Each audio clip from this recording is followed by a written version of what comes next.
There's people who access energies that are dangerous and demonic. There's a lot of misconception in the work that we do. It's terrifying sometimes. Dr. Taylor Pronozuk's interest in naturopathic medicine dates back to her childhood.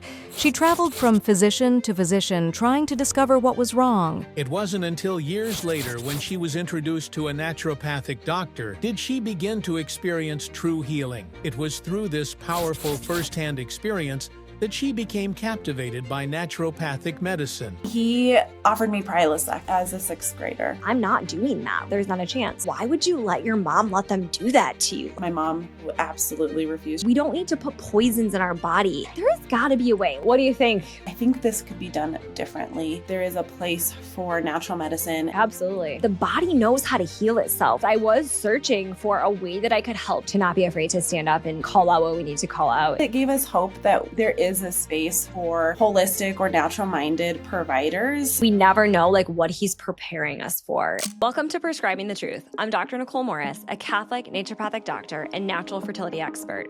Around here, we don't just accept the mainstream narrative, we question it.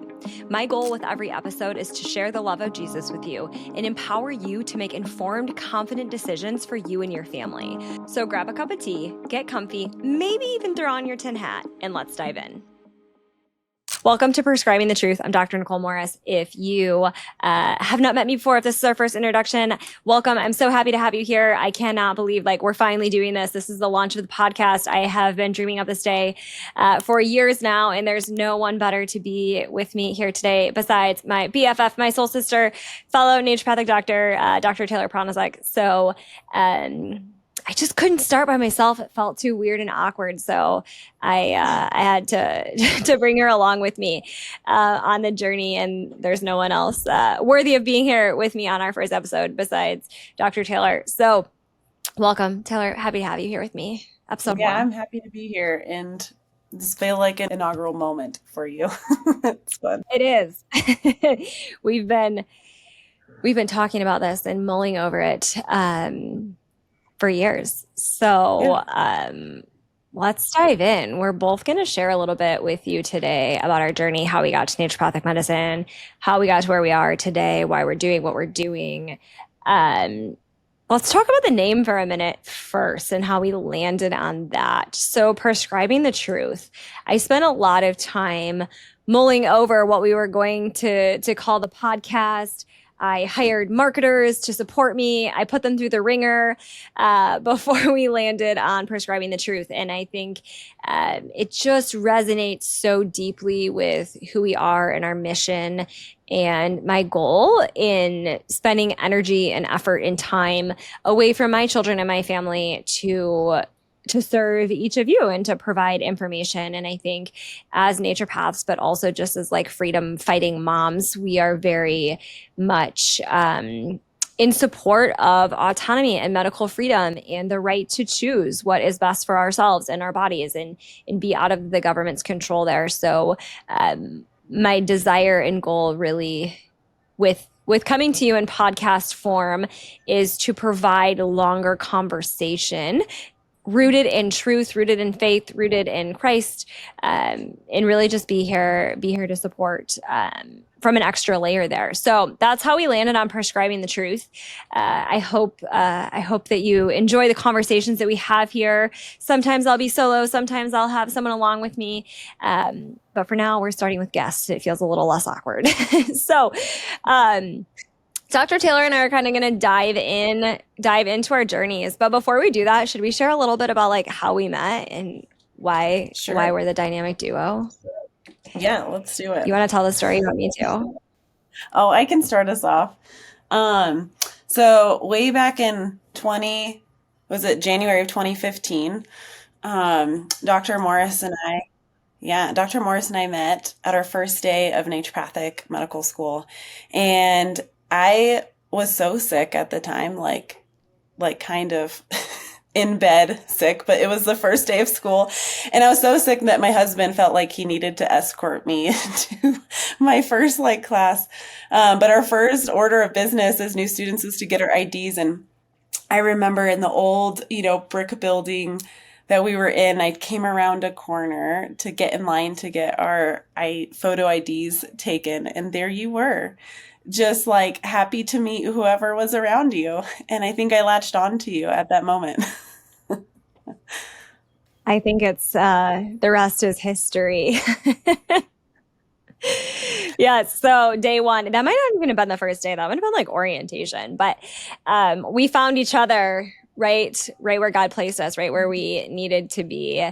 And it was camaraderie from that day forward. And I think we'll maybe talk a little bit more about this, but walking through the journey of medical school together was a trauma bond in its own way. But walking into the holistic world, specifically of naturopathic medicine as Christians, we really had to find our people and find who was going to be our steady to keep us focused and rooted in our faith and why we were there, because it is very new age, atheist, all of the things that are contrary to what we believe. There's a lot of that rooted in naturopathic medicine, unfortunately. So And I think we were each other's person. And it gave us hope that there is a space for holistic or natural minded providers. Holistic medicine is not counter our faith. There is a place for natural medicine and Christianity to coexist. And I think going through that process together, we just encourage each other that yes, there's a place these can exist simultaneously, even though our schooling and professors and classmates were very much in the new age kind of philosophy. Yeah, absolutely. Let's diverge into that. We weren't planning on going that direction with this conversation, but I think we just opened that up. And I think there's a reason for that. So there's a lot of misconception in the work that we do, I would say. Let's talk about just like the roots of naturopathic medicine and how that aligns with our beliefs as Christians. Where do you want to start? With Hahnemann? So we have to remember, like, the foundations of naturopathic medicine are such foundational, right? It's the foundation of the house. It's the foundation of your body. It's nutrition. It's lifestyle. It's good sleep. It's going outside and being in the sunshine and getting your feet in the grass and using warm and hot and cold water as therapy and as treatment, right? That's about as holistic and in alignment with what the Lord has given us as we could possibly be, right? It's being good stewards of our bodies and in what He has given us. I think, we're also using a lot of herbs and we're using homeopathy. And I know homeopathy can kind of confuse people sometimes, but ultimately at the end of the day, like, we're using the tools that He provided us and we're using them, for His good. I think in the naturopathic world, there is some new age that comes in when we get into energies and chakras and astrology and some of these other modalities that were present around us, but we didn't resonate with. Obviously, it didn't lean into learning those modalities, obviously. I think we come from a perspective that instead of giving glory to earth and mother, right, we give glory to God. And so God created herbs because He found them good and He found them beautiful and He found them for us. And so when we use different tools, we give the glory to Him and not like Mother Nature. And so I think, like, if anything, like, the medicine that we do gives Him so much glory because he created it initially. And we believe that, like, people's bodies have inherent ability to heal because He's created us that way, and we're just using tools in order to promote that healing process that is innate, that He designed within us. Absolutely. We're just the guide in the process, right? We just happen to hold the information that we can share with our clients to help them heal in alignment with Him. Absolutely. And I'm glad you mentioned that, because I think a lot of it comes back to I don't know, you've heard me say this 100 times, but people will say, like, what's your sign? Like, what's your astrology sign? I'm like, Jesus, I don't know. I literally don't know anything about that, right? And so I think, this is a good reminder when you're looking for a naturopath or any other provider in the health space that it's really important to make sure that you find a provider that aligns with your faith as well, or the waters can get a little bit rough if they're pulling out some modalities that don't align with your beliefs. So I'm glad we went on that tangent. Anything else you'd like to add, Taylor? No, I think that's a good point there, that we utilize, like when we use our different tools, we are careful not to, like, I think there's people who access energies that are dangerous and demonic. And as Christian naturopaths, we are super careful to make boundaries around that. I think it can be, we just have caution around it, of creating safe places for our clients that aren't necessarily accessing those things. Absolutely. And what's really beautiful is we've been able to create a container for that, or a space for that, right? And that's exactly what we're doing in the fertility formula. All of our coaches are Christians, and we really hold that at the center of what we're doing. And so it's been a really beautiful experience to see, like, where we came from. Not we came from obviously religious background, but where we came from in school to what we have created and are able to offer to the world, kind of a different perspective. Because I do think as naturopaths and Christians, we're few and far between, in comparison to a lot of the other naturopaths out there. So I think it's we've been able to create a really beautiful container together for that. So let's get into kind of our journeys. Okay, so I think in the holistic healing space, even maybe the conventional world, I think a lot of us get into naturopathic medicine because of our own life experiences, our own illness that was supported, healed, treated, cured, whatever word you want to use, through naturopathic modalities, chiropractic, acupuncture, different modalities in the health space. And I think that stands true for both of us. So just to dive into, a few pieces of my story and how I ended up here, I suffered, I guess I hate to use that word, but for lack of better terms, like suffered with a lot of health issues my entire life. So at a year old, I was diagnosed with a condition called ITP, idiopathic thrombocytopenia purpura. Basically, what that means is that my body was not producing enough platelets, or the spleen was killing them off, and my platelet count would drop really low. Well, your platelets make your blood clot. And if you don't have enough of them, it's very easy to bleed, right? So the first day that this happened to me, my whole entire body at a year old was covered with all of these pinpoint red spots. And so, of course, as concerned parents, my parents take me to the ER to find what's happening. And the ER was like moments from calling CPS, Child Protective Services, on my parents because they thought it was abuse. And my dad was like, look, he took off my diaper. This is the story he tells, right? He took off my diaper and he flicked my butt, and it appeared, like all these red dots appeared. So in that moment, they knew, like, okay, this is what's going on. They wrapped me in a blanket, told my parents not to put me in my car seat, sat me on my mom's lap, and told them whatever they did to not get in a car accident and send them to the children's hospital. And so that kind of like started my health journey at a year old, right? And so from a year old to 5 years old, I was in and out of the hospital continuously, had a lot of gamma globulins, while my body was healing. It usually heals in 6 months on its own spontaneously. And it's idiopathic, meaning we don't know what causes it, right? However, we do know that it's a vaccine injury and viruses cause it. We could have a whole another conversation on that a different time. But long story short, I was in and out of the hospital very frequently.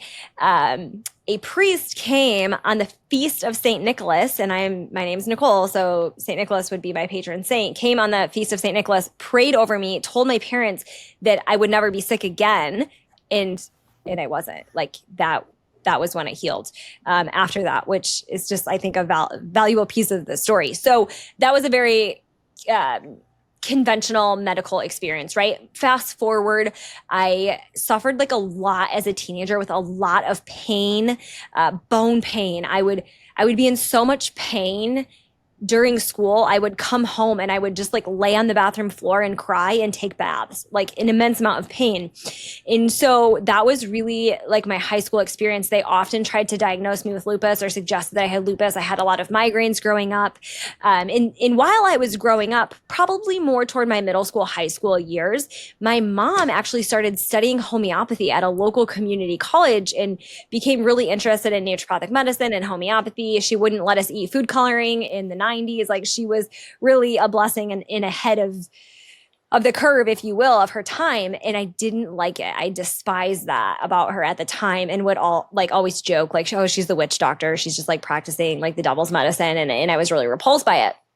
And then about, when was it? I would have been 17 because I was getting ready to go to college. She took me to a homeopath that treated my brother and had really good results. And he told me to stop eating gluten. And I was like, there's not a chance. Like I love pasta. It's like my jam. Like I'm not going to give that up. And so of course I like went on to college, kind of detested that the whole time. And whatever, my health was kind of the same in and out of that. And as soon as I graduated college, got married, and I decided I'm actually going to listen now, and I'm going to stop eating gluten. And honestly, stopping the consumption of gluten changed my life. It made me a less moody person, a nicer person, a happier person. I literally do not suffer from joint pain just from giving up gluten. So that dietary change really, like significantly changed my life. And I kind of thought like, okay, there's something to this. And even through college, undergrad, I was searching for other options because there was one point in time where I found it was not a licensed school, which is why I didn't end up going, but it was a school in Arizona. And I almost went there to study alternative medicine after undergrad. And I decided at the last minute not to do that because it wasn't regulated by the U.S. Department of Education. Oh, would you say that you were holistic minded prior to the time that you graduated? Was that like of interest to you when you were in college, or is that kind of you've gradually kind of adopted that at that time? Like, oh, maybe there's some credit to cutting out gluten. Yeah, that's a good question. I was definitely always holistic minded. Because I was searching for a way that I could help people out of the conventional model. And I will back up a little bit and say, like, even in high school, I was advocating for my friends to not get the HPV vaccine. I specifically remember my friends getting the HPV vaccine and being like, why would you let your mom let them do that to you? Like, this is crazy. And so like, I fought against that myself as a teenager. I never got a vaccine to go to college. I never got a vaccine to go to medical school. I was like, I'm not doing that. Right. I did whatever I needed to do, worked around all of their rules and regulations and all the things. I'm probably one of the least vaccinated people, of our age because I was so sick as a kid. So they stopped vaccinating me when I was a kid because of what was happening. So I would say, yeah, I was definitely holistic minded, at least after high school. But even in high school, I just always had this innate sense that the body knows how to heal itself. Like we don't need to put poisons in our body to claim health. That always felt so slimy to me, even as a teenager. Mm. So yeah, I would say that I was always holistic minded. And then fast forward to graduating undergrad, I got married at 21. I was super young. That's when I stopped eating gluten. I started doing CrossFit, strict paleo, CrossFit 3, 4, 5 times a week. And we started trying to conceive pretty quickly after we got married. And that wasn't happening. And the years were going on and we still were not conceiving. At one point, I went to the OBGYN. Keep in mind, I was young, so I wasn't really taken very seriously. I wasn't really offered much support, maybe basic labs. I don't even know if they drew them on the right day of my cycle. We'll talk all about that on this podcast. And there's so much information on my Instagram about that. But they told me to drink Ensure. That was like the one recommendation that I remember from my OBGYN is your body fat is too low. You should drink Ensure, which like we know what Ensure is, right? Or maybe not so much CrossFit. or maybe not so much CrossFit would have been a better recommendation, right? So I didn't like, I mean, I kind of knew better, but didn't. So like I was drinking chocolate Ensure. And I remember it was so gross. It would take me the entire day. I'd like carry this little bottle around with me all day trying to, you know, get it down. And it's high fructose corn syrup and a bunch of garbage that no one should really ever be taking. So, or drinking, you know. So to go into that piece of the puzzle a little bit, because that came before we met in med school, right? Is so we started trying to conceive at 21, went the conventional OB route. That was a disaster. I mean, I guess it wasn't a disaster. It was just not helpful. And I just knew in my heart and my soul, like I'm never doing IUI and I'm never doing IVF. Like that is outside of my moral boundaries. That's just outside of what I believe about my body and its ability to heal and the Lord and all of the things, right? Is like, that's just not something I'm ever interested in. If it's not God's will for me to have children naturally, then I'm not going to have children, right? And so I'm sure we'll get into all of the ups and downs of that journey on this podcast, because I love to share that just as hope for other couples going through this. But ultimately, I got to the point where I just decided I can't live like this anymore, right? That came first. And so I wrote a blog, which is on the internet somewhere. If you want to find it, you can send yourself on a journey to find my blog from 2012 or 13. And it was like my coming out to the world of like, this is what we're going through. A lot of people are alone. Like that was the most freeing thing I ever did for myself, was to share our journey and our struggle with other people. And ultimately, like we've learned so much now, right, Taylor, that we can look back and be like, oh, these are all the reasons that I wasn't getting pregnant, but no one was helping me with that, right? Like I was eating strict paleo. I was doing way too much CrossFit. There was mold in the attic in our house and we knew it was there, but we didn't know at the time mold was an issue. So all these things, right? So I write this blog. I tell the whole world we're struggling with infertility, not getting pregnant. In this time we had a really beautiful life, right? Like I had a great job. I was getting my MBA and they were paying for it. Like my husband was doing his thing. Like we traveled when we wanted to. Like life was like we wanted babies, and that was the hardest thing I've ever gone through in my entire life. But there was also like really beautiful silver linings in those 4 years, right? So through this whole time, I just kind of continued to search over and over. Like there's got to be a way. Like I'm not meant to sell things to grain elevators and food companies the rest of my life. Like there's more for me, right? And there's gotta be a way that I can help people in a holistic way. Like there just has to be a way I can be like a quote unquote real doctor and help people in a natural way. And I never heard of naturopathic medicine before, but I will admit when I was in undergrad, I was having a conversation with the pre-med advisor, and he handed me a CD and he's like, I think that you're talking about naturopathic medicine, and handed me the CD. And I was like, no, I don't think so. And I put it on my desk, and I still to this day, I don't know where it is now, but I never looked at it. I never even gave it back to him. I was just like, no, that's not it. And had I taken the initiative to like put the CD in my computer at the time, naturopathic medicine would have been revealed to me, but clearly that was not in God's timing, right? So that I was almost done with my age that you had a CD. That dates us, all right, yeah. So I was almost done with my MBA. It was May. I was graduating in August, and I clearly was unsatisfied with what I wanted to be doing in life. And I was searching on Google again, and I finally landed on naturopathic medicine. In the moment that I found it, I was like, oh my goodness, this is it. Like, this is what I've been looking for. How have I never found this before? So on and so forth. And kind of at that point, we had decided, like, I'm just done. If I get pregnant spontaneously, great, but I can't obsess about this anymore. I can't track my cycle anymore. It is what it is, right? And this must just not be God's plan for us in the moment. So I found it, and I like went home and told my husband, I was like, this is it, but we have to move to Oregon, and we live in Michigan, and I don't know, like, but we have to go. And I have the most supportive husband on the planet. And so he was like, okay, like, we're not getting pregnant. We need a change. Like, he'd been working at the same place since he was 18. Like, let's just do it. And so that was May. By August, we were in Oregon interviewing for med school. By December, and then I graduated with my MBA. By December, we moved. and across the country. We like packed everything we owned into a trailer and our vehicles, and we drove across the country. My husband didn't have a job. We bought a house, which was wild. I don't even know how they let us do that. And it was just like God's plan, right? So we get to Oregon. Life is great. I meet Taylor on the first day of orientation, and now we're BFFs for life. And we're just, going about life. The first semester of med school is extremely stressful because Taylor and I started medical school in January instead of September, August, right? So August. So we like missed the first term. So we had to make up the term when everyone else was like on summer break and like traveling out of the country and doing fun things. Like we were taking extra classes and studying through the summer. So super stressful, right? And do you remember in biochem when I had that like that ocular migraine? Mm-hmm. So we're just going about life, right? Whatever, life's going on. I'm not even thinking about getting pregnant.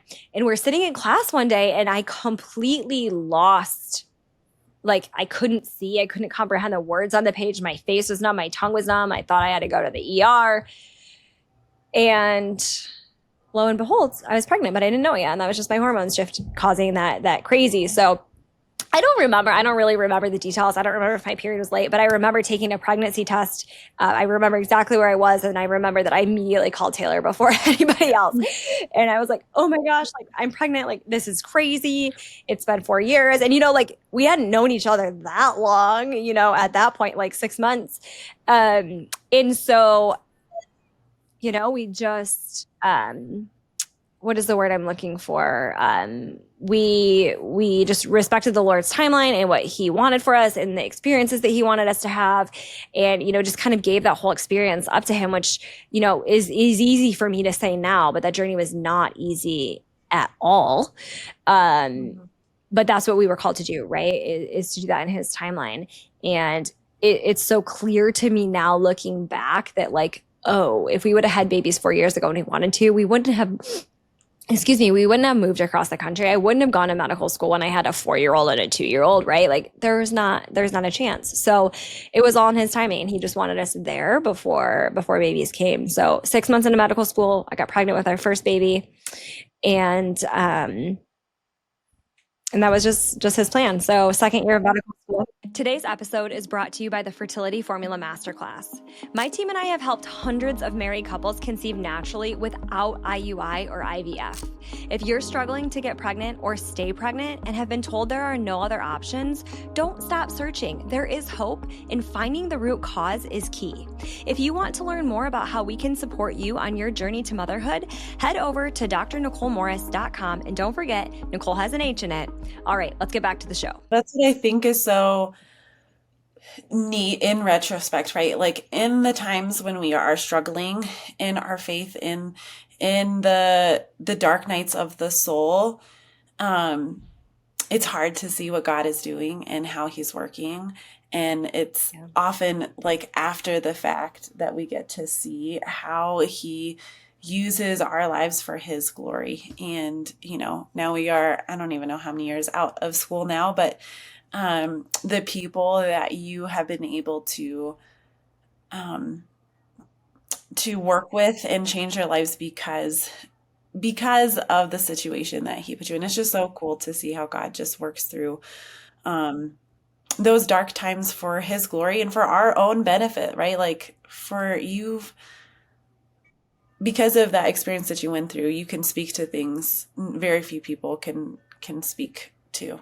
Yes, very beautifully said. And he's always preparing us, right? Even in the darkest of the journey, we never know like what he's preparing us for. And like you said, like clearly those years were him preparing my heart but also my mind, right? To be able to move into this space that we're in now and being able to support all of the couples that we do, which is really a blessing. Yeah. Mm-hmm. What our business coach always says, that if we're not being challenged or struggling, right, we're not growing. And yeah, from a secular standpoint, that holds true, but also from a faith standpoint, that holds true. That like the Lord uses struggles to draw us near, to teach us more about him, to encourage our hearts, to refine us, right? Paul talks a lot about how like struggles, and James too, James 1, like how trials and temptations mold us to refine our faith so that we can be presented as a better bride to him. And it's just neat, like as we get older, that we get to see how these different life experiences shape and refine us and sanctify us. Absolutely. Yeah. When you're able to get to the end, you're good. When you get to the end and you're able to look back and see the full circle, right? I wouldn't change for a moment what that journey was and what we walked through, because we wouldn't be who we are and where we are and what we're doing and loving the babies that we are today in this moment if it wasn't for that journey. Yeah, absolutely. What do you think? What do you think? Do I tell the rest of the story? Do I tell what happened after we got pregnant? Do we keep going? Okay. So let's keep going. All right. So 6 months in medical school, I get pregnant.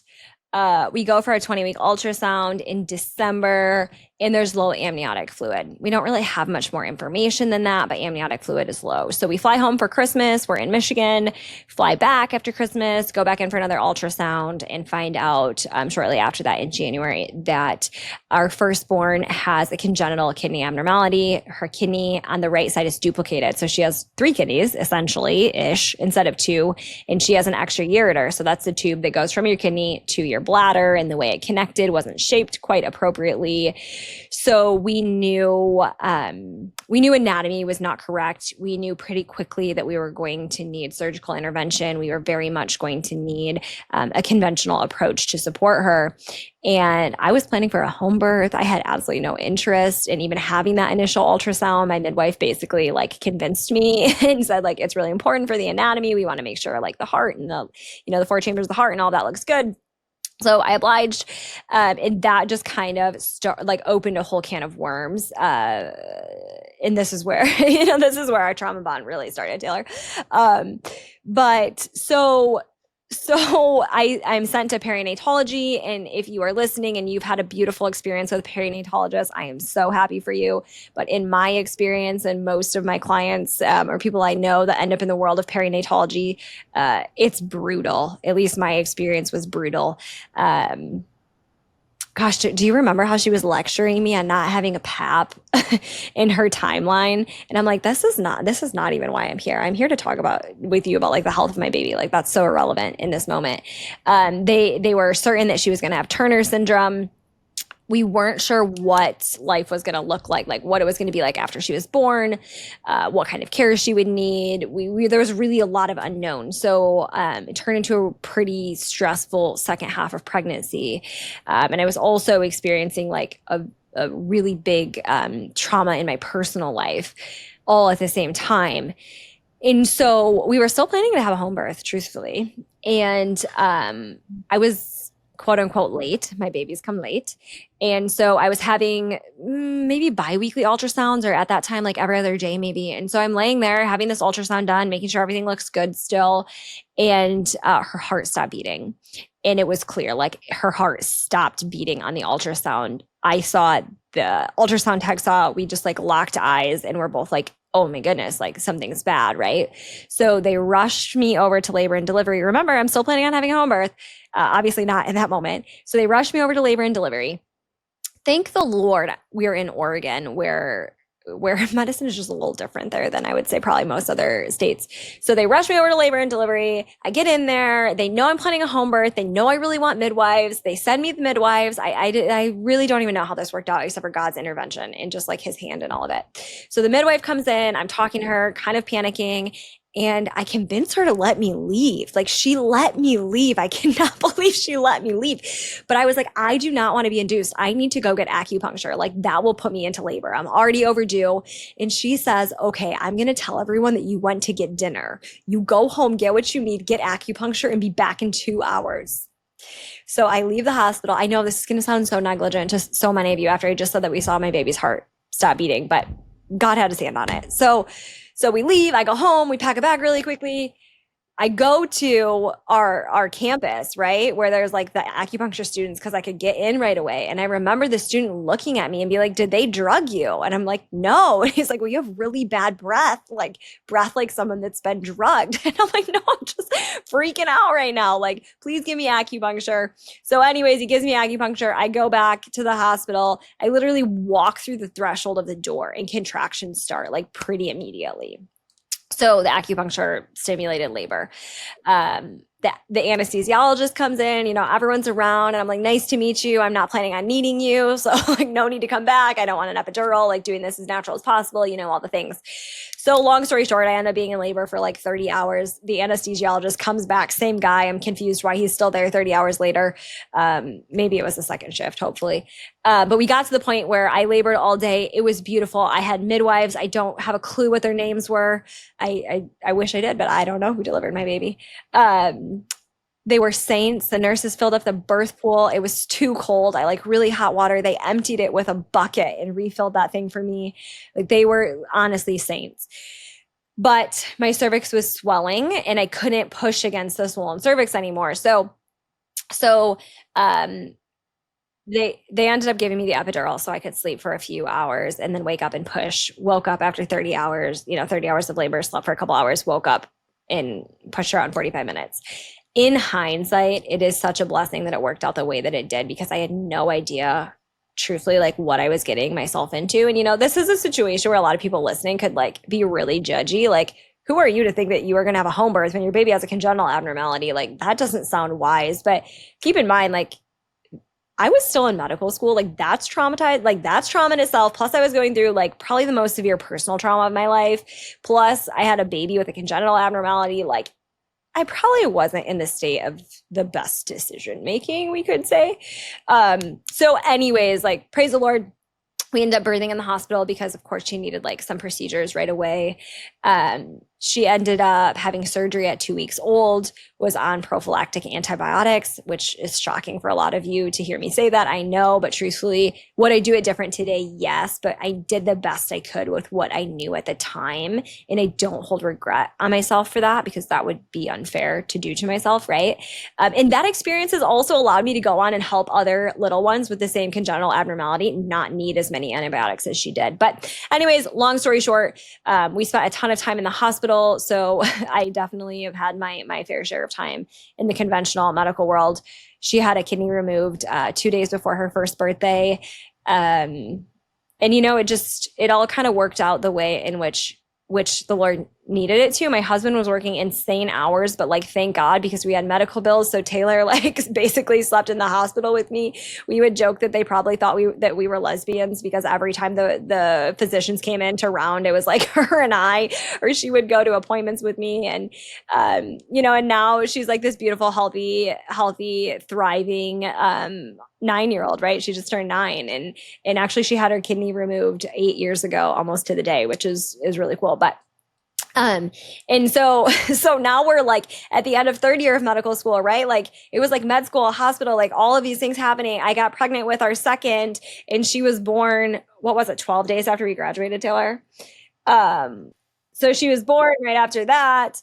And then there was, not severe complications, but, some things happened after her birth, and I was in extreme pain, and Taylor and I are studying for our licensing exams, like literally laying on the floor, studying for our licensing exams. We have this 2-week-old baby. Praise the Lord. My mom is also in Oregon at the time. We go and take our licensing exams.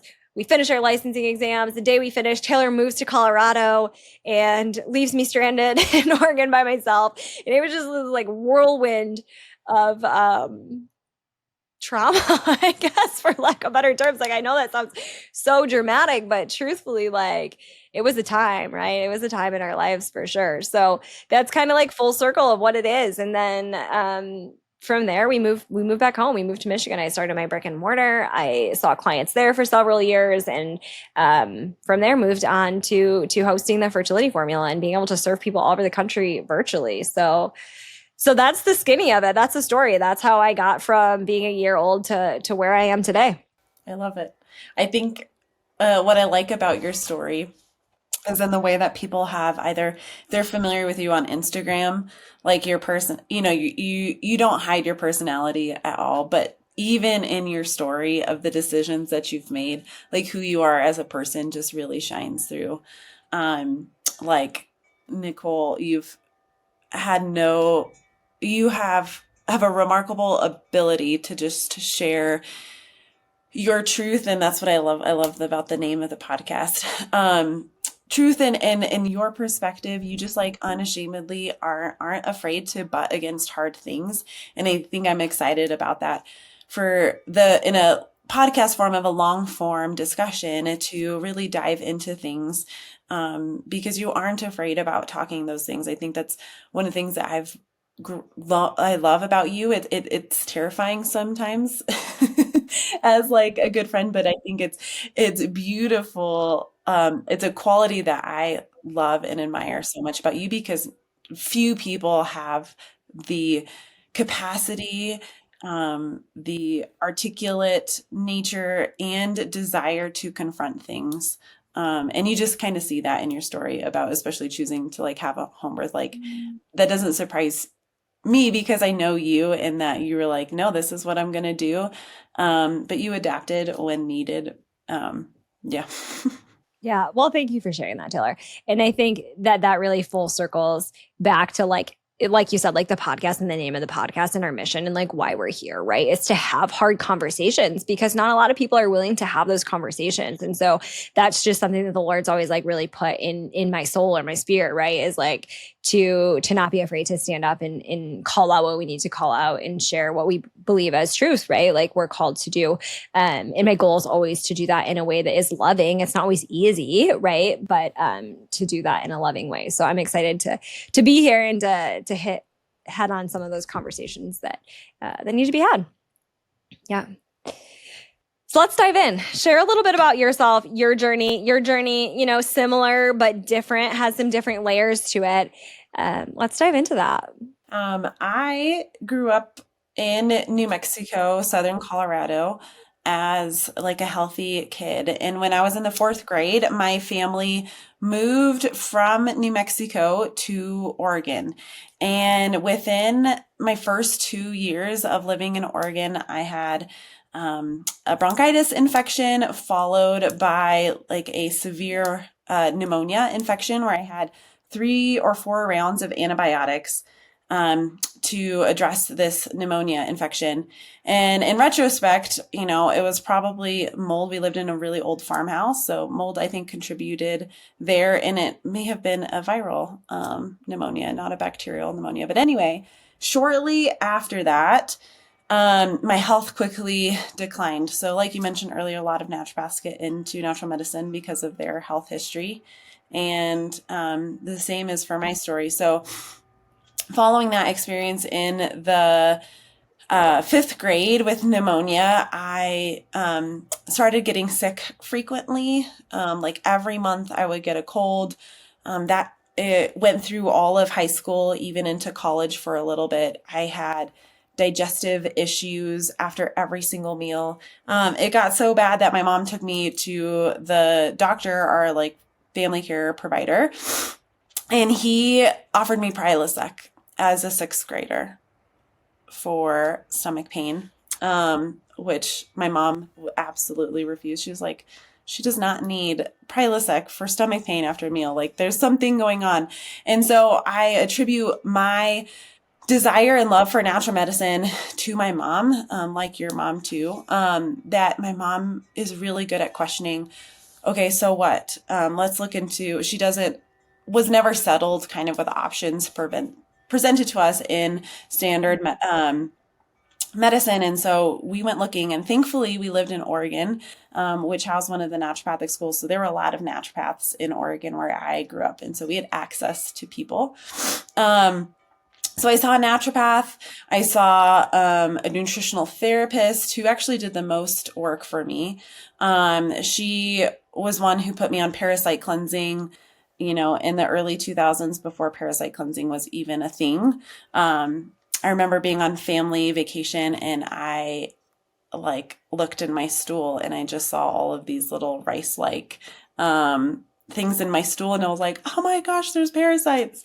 So it's funny looking back, I was like, oh, Yeah. that was Full a big circle. part of my healing journey. Yeah, we'll have to dive into parasite Yeah. cleansing in the future, but Yeah, we will. so I took a lot of supplements and I did like kind of a lot of things throughout middle school and high school, but never, it was very much like supplement heavy, not deep root cause approach.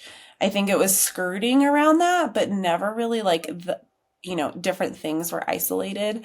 I was even sick all throughout medical school, pretty often. And now coming out of it, and I think I really dived into my own health journey in the last like 3 years when I kind of hit rock bottom after the birth of my second son, that it kind of clicked that mold has been such a part of my health problems. And I started aggressively treating myself for mold illness in the last 3 years. So after my son was born, I remember being so sick that I couldn't watch my kids. My dad had my kids. I was sitting on the couch with my mom because I couldn't do laundry. The picking up laundry from the laundry basket and putting it into the washer was like too much effort. So she just came to help me, and we're sitting on the couch and I'm crying and I'm like, "Mom, I feel like I'm dying inside. Like there's something happening that like on a cellular level, I feel like I'm dying." And shortly after that, I did a urine mycotoxin panel, and one of my mentors looked at it and she kind of said, like, "This is one of the worst that I've ever seen." Um, and it was hitting that rock bottom moment and utilizing the tools and things that I had acquired over time, working on my mold um, illness really aggressively for 6 months and parasite cleansing really heavily for 6 months, that I started to feel better. And I always tell Nichole when she's, tired and, and lagging, that I was like, I feel like the best I felt like ever in my life. Like I have energy throughout the day. I sleep, as well as I can with a 12-month-old. And I'm just like thankful that I have had the tools, but it has been long. It's been in pieces. I think that I've done bits and pieces like in middle school and in high school and in college. I really chipped at my health in pieces. And so I understand that healing can be a journey, because I did not have success overnight for my own health. But as I've grown, I've learned more things and different things and been able to apply that to myself. I think that that's really beautiful that you share that too, Taylor, because I think oftentimes we think that healing is linear and fast, right? And healing is oftentimes not linear and not fast. And it comes in pieces like that, right? And you may be working with somebody that can really help you with one piece of the puzzle, but then you need somebody else to help you with the next piece of the puzzle. And that's not bad. It doesn't mean that you have bad providers. It's just kind of the evolution of how it works, and we see this consistently with our clients as well. And I also love that you mention your mom, right? And your mom advocating for you and fighting for you and being really what initially like sparked your interest in digging deeper in root cause medicine, because I think that that's such a beautiful reminder to all of the mothers that are listening, the impact that you can have on your child's health, right? And how you do matter and the influence that you're giving them, and that your questions are valid and worthy, and just the importance of continuing to dig for your children, right? Like we're trying to raise a different generation of kids than most people in their 30s, our age, were raised, right? And so I think that that's great encouragement that you share for them. So it's good to see we all have different journeys that kind of lead us to the same place, at least like in the naturopathic world, in the provider world. There's different things that get us each where we're going, and the route and how we get there. So I just appreciate you being here, and I appreciate you sharing that, and just having your perspective. Wanted to ask you, Nichole, so you had gone through this fertility journey, but when we were in school, fertility was not even on your radar at all. Like I think you were very peds focused at the time. So what kind of Yeah. brought you to fertility? Yeah, that's a great question. So yeah, in school, I was super heavy peds focus. I really thought that I was going to work with neuroatypical children. That's what I did most of my preceptoring time with. And when I came back to Michigan, I just opened a general practice, right? We're like just out of med school. We're like willing to see whoever wants to pay us, truthfully, at that point. So I think, kind of similarly, we open general practice practices, and we're seeing more general cases, but more chronic things like a lot of autoimmune. And I just started working with a lot of women struggling with fertility. And I started to kind of joke with my clients when they would start, like, if you don't want to get pregnant, you better be careful because I make people really fertile here. And it kind of just evolved. And I really had a desire to be able to help and serve more people. When we're stuck in this one-on-one model, there's only so many hours in the day, right? And I love spending time with my kids too, just like you do. So, I had to shift. And so over time, it just kind of evolved to establishing the fertility formula, which allows us to be able to serve hundreds of couples in the same capacity of time and provide them more care because we're able to bring them experts like yourself to that space. So I'd love for you to kind of share, Taylor, like your evolution of your practice and kind of how you fit into what we're doing now. Yeah.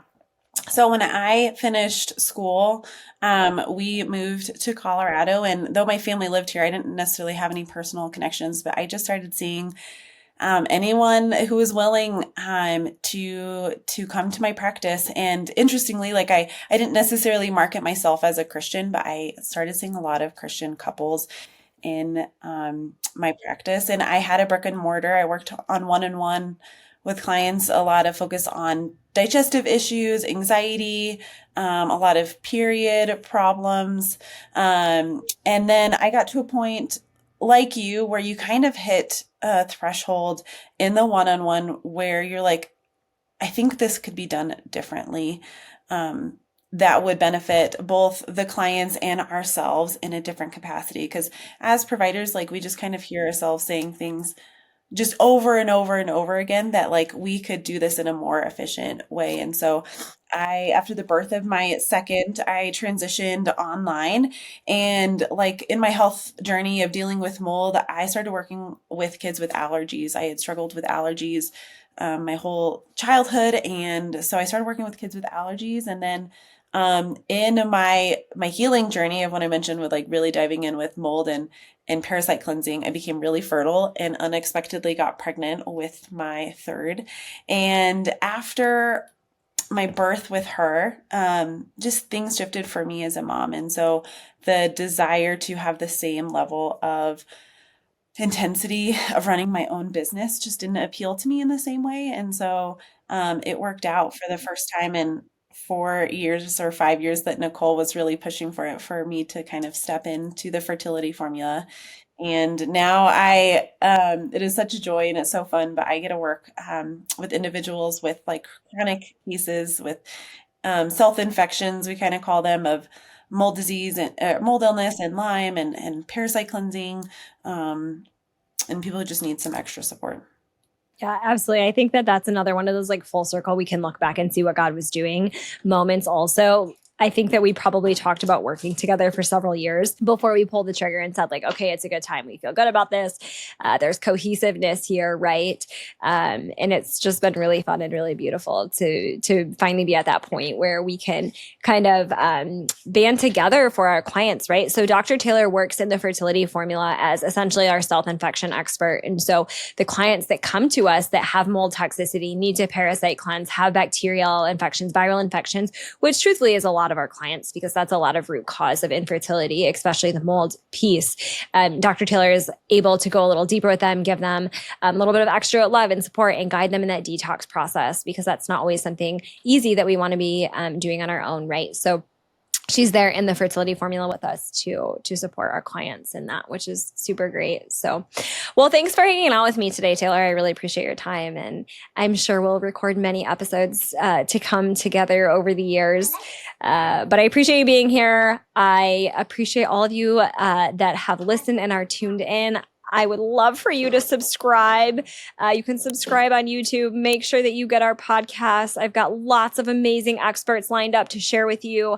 I can't wait to kind of dive into some of these hard conversations, as Taylor mentioned, and go from there. So thanks again, Taylor. Thanks for having me. Happy to have you. Okay, we'll talk soon, everybody.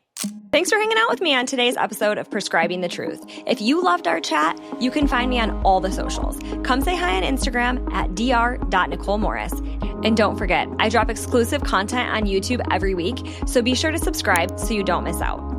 Also, I've got to tell you, if you are in need of high-quality, research-backed supplements, check out shopdrmorris.com for my full line of third-party tested, USA-made products. My Prenatal Plus is top of the line for fertility support, and if you've got little ones, grab a bottle of Kids Complete too. Lastly, if you and your husband are trying to conceive naturally without IUI or IVF, my team and I would love to support you, pray with you, and walk this journey with you. Just head over to drnicholemorris.com. That's Dr. Nichole Morris, Nichole with an H, to book a preconception consultation with me. Thanks for joining me today. Stay informed and God bless.